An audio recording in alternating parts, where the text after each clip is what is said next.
We all know governments, go like the government spending goes up and down. The thing that I'm most impressed with is their role in the war in Ukraine. And if I'm reading between the lines correctly, don't worry about the government spending because in my opinion, they're $100 billion company on government spending alone. If what happened in Ukraine is reflective of reality, because if it is, a NATO with that power in their hands is undefeatable. Period. Really? Yeah.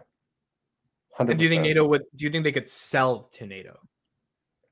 They don't need to sell to NATO. NATO will be begging them for that technology.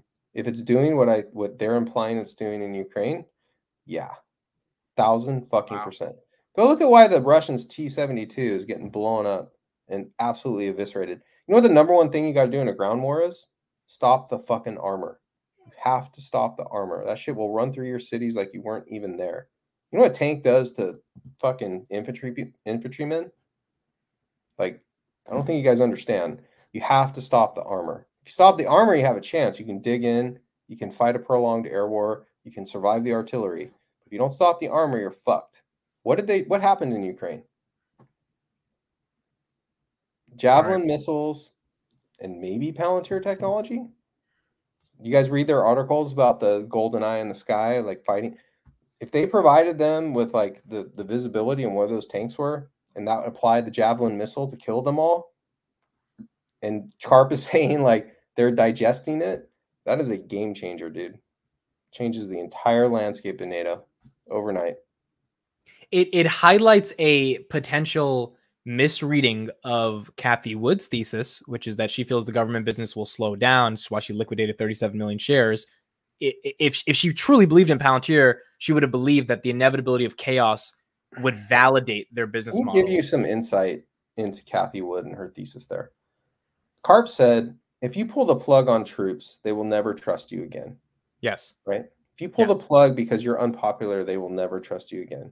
And Cathie Wood is complaining about their lack of competitiveness due to some unnamed third party that might have a technology like theirs. Yes. Who do you think has better insight into the U.S. government and their spending patterns? Alex Karp, who's stating facts and reality, or Cathie Wood, who's spitting fucking nonsense? Like, he knows what wins government contracts. It's trust. Period.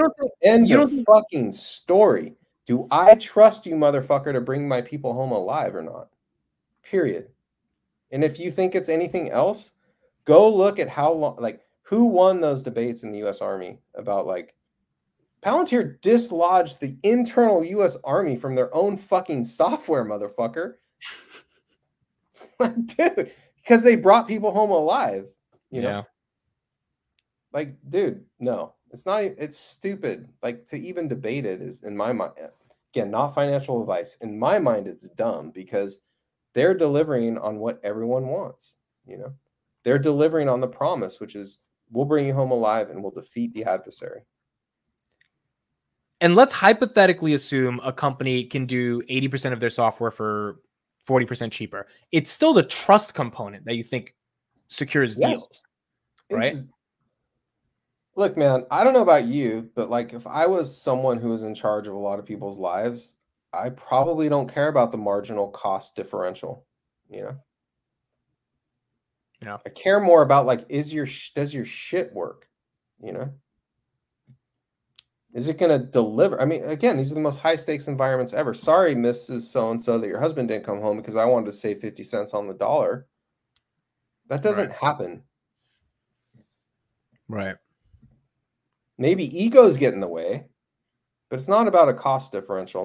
Maybe in 10 years if things keep going the way they are, but at this stage, it's not about a cost differential. And so the argument that the government's kind of, they do it from the cheapest case. It's like, it works in some governmental contracts, but when you're talking about mission critical stuff, it's a little bit more difficult. Who the fuck do you think is the first person on the phone when there is a crisis like Ukraine? Is it a coincidence Palantir was like the first company on the ground there helping with the refugee crisis? Not that they weren't, but if you think that's the only thing they were doing, and mysteriously all the T-72s got blown the fuck up like 6 weeks later, You're out of your goddamn mind. You know how you blow up a T-72 with a fucking Javelin missile? You know where they're at. Because they dome those motherfuckers. You know? It's not line of sight. So just let me tell you, dude, like